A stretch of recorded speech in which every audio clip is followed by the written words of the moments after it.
Аскөкті, петрушканы және жуаны қысқа қалай сақтайтынымды сіздермен бөліскім келеді. Барлық көкшөптерімізді салқын суға жақсылап жуып аламыз. Кейін кептіреміз.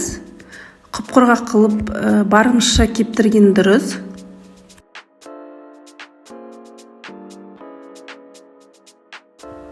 Жуаны да құрғатып кептіреміз. Барлығын араластырып аламыз да уақтап тураймыз.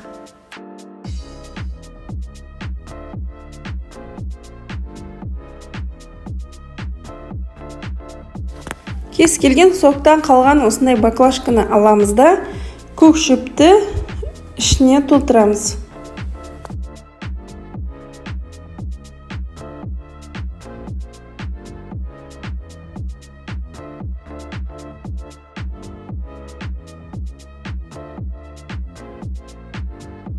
Осы күйінде мұздатқышта сақтаймыз.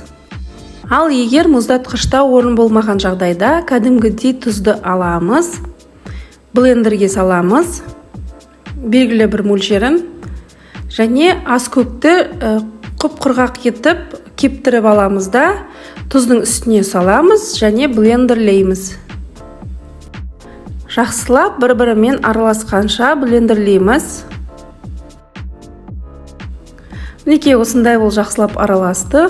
Енді кез келген ыдысқа саламыз да бөлме температурасында тұз сияқты сақтаймыз. Мінекей нәтижесінде осындай қош иісті және ерекше түсте тұз жасадық. Кез келген тағам түрлеріне салып пайдалана бере аламыз.